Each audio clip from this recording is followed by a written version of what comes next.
Major. The top left-hand corner, it is Xigua, a.k.a. watermelon in English. I didn't even know they had those in China. They do.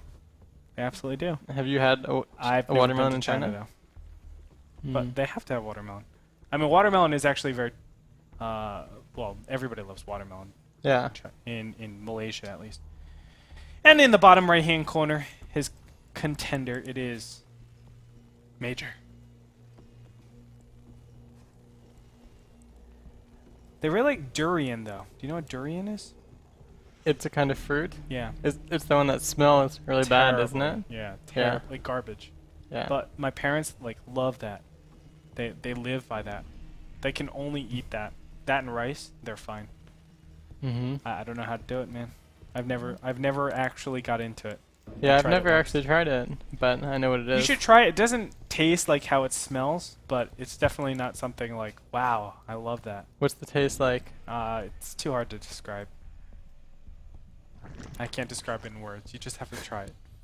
Anyway, let's talk about this game. There's going to be a 14cc popping out here for Major pretty soon. So, again, very standard, very conventional. On the other side, hatch first into... Spawning pool. Would have never have thought. 15 pull too. No drone scout unlike last game. Overlords going into a very standard position. First one heading over for this area right here. And the second one normally goes for right over here, so you can cross scout all the way over the main, and then you can cover the back entrances or the back parts of the main base with your other overlords. Yeah, but I mean, last game Xigua didn't show that he wanted to scout too much with his overlords. I think he will this game, so maybe that's why he's moving the second one in this path. We'll have to see. I'm actually surprised his first one is going all the way over here, which I would say is not a good position. I personally like this position just because you can see anything moving out of the Terran's base. Yeah. You can't exactly scout too much of the natural, but a lot of the time you can just ignore this against Terran. You can be like, okay, it's going to be 3 command center bio. And see, I got frustrated because I would play against hackers that would go CC first and then lift their barracks over here. I was like, how the heck can you actually do that? And this is after they make the reactor and everything, right? yeah. And they just lift their barracks over there. And I'm like, this is ridiculous. How are you actually knowing that my overlord is right there? I mean, but even if they do this, I don't think it puts them ahead. So just kind of have I to just want my take the overlords loss. alive, Mike. I know, they're so nice. They are. Anyway, no gases coming out from the Zerg player over here. And this is pretty standard on Belshir Vestige. I kind of feel like normally you need speed. On Belshir Vestige? Yeah. Why? Well, just because of the very openness of the natural and then claiming your third base. I don't know. You can kind of get away with a late speed with some builds. If you're going 4 Queen, you're obviously going to have speed later. And this build is still pretty good on Belshir Vestige as well. And any builds with roaches, you don't need to get the gases that early too. Yeah. And maybe he'll do roaches. Last game we saw Major go mech. Roaches would be a good way to open against someone that you think might go mech. Now, is that a big indicator all of a sudden when I see no gases, or if Major ever scouted and saw no gases? Is that like 80% of the time going to be roaches directly after that? No. A lot of the time, you can just go 4 queens, then do double gas and go link speed. And this is okay too, because when you have a 4 queen opener, you can usually hold off for quite a while until they have at least 6 Hellions without having link speed. Just because you have 2 queens at the front, and then you can pull the queen from the natural just a little bit forward and you have 3 queens. Oh, wow. And that can easily deal with up to 4 Hellions. Okay. Makes a lot of sense. Third command center going down, and Xigua playing this so incredibly greedy. He went 545 extractors. Normally you will get 5 minutes if you want to get any roaches for defense, but he's not going to do that. All of his injects have been going to drones and overlords. This third base is a pre-6-minute third, so you can really see how greedy he's been after seeing the command center first from Major the first game. But this time around, will he go to scout things out? Xigua being forced back immediately with his overlord, and he will not be able to see anything. Yeah, he's sending a Ling in though, and this Ling might be able to see something. It's getting up the ramp, and seeing the tech lab upgrading, he should know it's not mech. Yes. And on top of that, he's the third orbital command center, so he has a lot of indicators to know exactly what his opponent is going. And from this, evolution chambers will be dropped. and he's completely safe with his opening. Although it's a little bit greedy, the only way Terran can actually punish this is by doing a Hellion run-by, and just sending them past the queens into the mineral line, because you don't have link speed, so this can do a lot of damage. But usually Terran players won't do that, so even though it's kind of greedy, it ends up just being a small risk. Yeah, because behind that, he hasn't scouted anything, so there could be Zergling speed. Although normally Zergling speed comes out a lot earlier. But this could potentially be a timing. Zerglings are out in the map now. Hellion's running into the third base. And uh-oh, he has to run his drones really quickly here because Hellions will start connecting.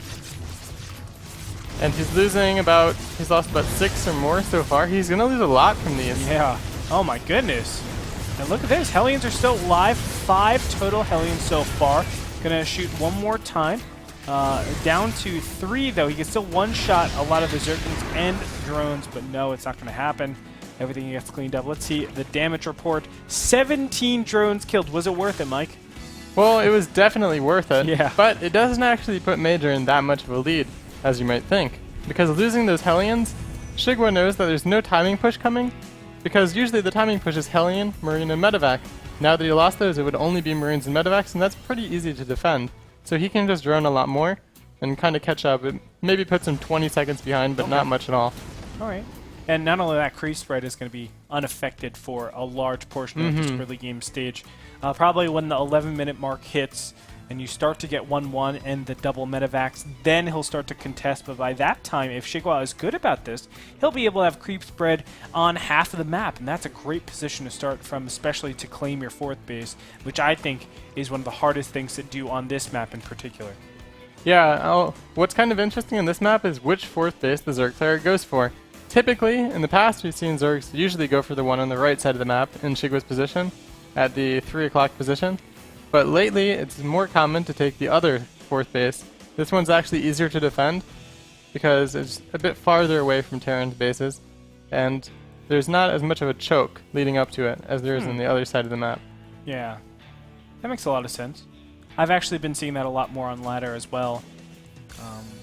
And a lot of Terrans just don't expect it because of how the meta has just gone ever since the beginning of Belshir Vestige and its existence. But yeah, I do like that position. For now, though, regular 3 base, finally the push out at 11 minutes. You can see 1-1 about to finish up here. Armory should be slightly behind that. And he's looking to deny as much creep as possible. Now, the denial normally when you're doing as a Terran player in this position is just trying to do enough creep damage to get to the 4th base. And look at this. Immediately going to cancel that 4th. Or not cancel, but kill it. Going into the 3rd base now. This is a little bit risky. But Major does have 2 medevacs, of course, to just pick him up. So he'll be fine. Xigua doing a small counterattack at the bottom left-hand corner of the map at Major's 3rd. Killed a couple SCVs, but not too much, I don't think. Yep, and Major did a good job so far. I mean, he maintained a lot of his Marines.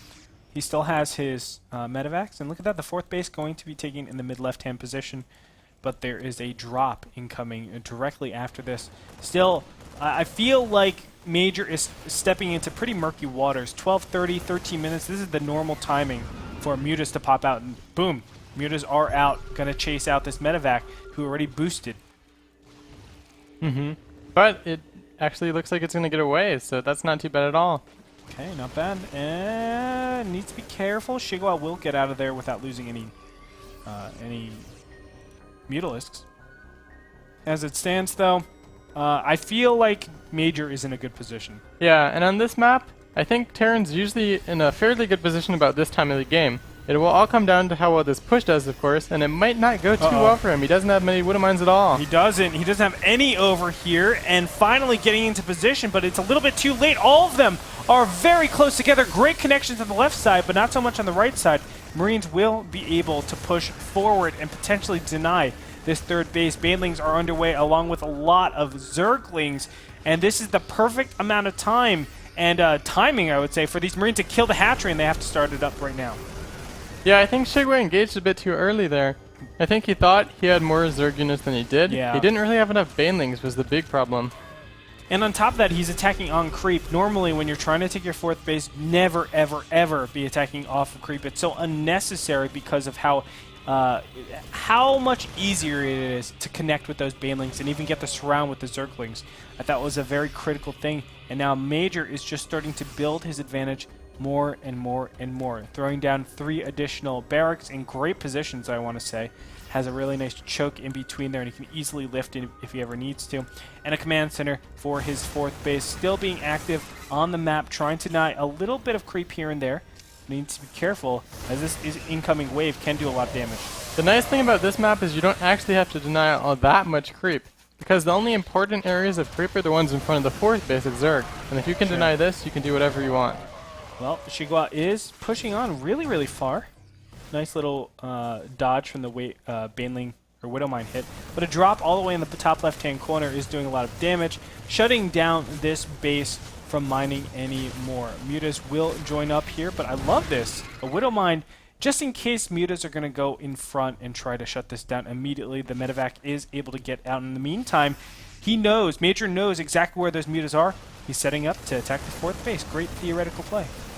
Yeah, and you always want to have one Widowmine in those medevac drops, just because it forces the Zerg to multitask more too. Because then they not only have to clean up the medevac drop, but they have to get an Overseer and units over there afterwards to clean up the Widowmine. Yeah, that's a very clean way, and it could, obviously one Widowmine can get out of hand very quickly, even though it doesn't kill a lot of stuff in one area. I'm talking about drones, that is. It's still able to do a ton. Unfortunately, Xigua is lacking right now, but as we can see in the supplies, 176 to 176, still no 4th base out for Xigua. That's a big problem to have in ZVT. I mean, normally you're the one getting the 4th base and the 5th base much faster than the Terran. If you're on equal economy, that basically means you will never be able to tech to Hive. When you don't tech to Hive, 3-3 against 2-2, that is always going to be a great engagement for Terran. Mm-hmm. Maybe he can get something done though. As the meterless cloud gets big enough, if you can go and maybe snipe one Terran base, you can kind of take the game over, even so. And he has a lot of meterless scout on the map right now. Let's take a look at how many there are. 23 meters on the map. Wow, that is a lot. We haven't seen him be aggressive with them though. Yeah, not yet, but you don't actually want to be too aggressive with your mutas until you get even a bit more than this, because then he might start building missile turrets if you're aggressive with too few. But if you suddenly hit him with 30 mutalisks and he has no turrets, he's in trouble. Yeah. And do we see any? 2 missile turrets are up right now. I feel like this is a great time for him to... Whoa, he's actually going for the command center, shutting down the 4th base. And all of a sudden, things are turning around. Xigua in a great position now, all of a sudden. I wouldn't say great, actually. I'm going to retract that statement. But shutting down the 4th base is no small feat, because that's what you normally time yourself around, especially with Muta-Ling Baneling. You're just trying to stop that 4th base from popping up and having constant trades. And once you establish your 4th base, which is a little bit easier, your mutas can play cost efficient. It's like a 1 base versus 1 base situation, but then you have 50 mutas out in the map. Mm-hmm. These medevac drops from Major is so good though. He just has one on the opposite side of the map when he wants to push. So it forces all the mutalisks to the other side of the map, and then he can kind of push like this, and there's not too much Zerg can do. Yeah, that's right, but there's not a lot in this composition, and mutas are trekking themselves across the map. And Major definitely needs more of an army, 177 supply to 165, but that muta count is still maintaining in size. Still no saturation at the 4th base. Xigua has been forced to just move around constantly back and forth. Is this a situation, you think, where Xigua should just give up one of the sides and say, okay, I'm not defending against the mid-right and only defending against the mid-left, and from there just establishing his 4th base that way? I think he should try to defend both and just force Major to engage, and then get the best trades he can at the base. And if he sees that he can't trade well, then he should give it up. Actually say, hey, there's a weakness here, let's trade out units, and because I killed your 4th base, I will be ahead. Yeah, like, the way he's trying to defend this now is what he wants to do. Just using small forces of Ling Baneling to engage every time Major pushes forwards.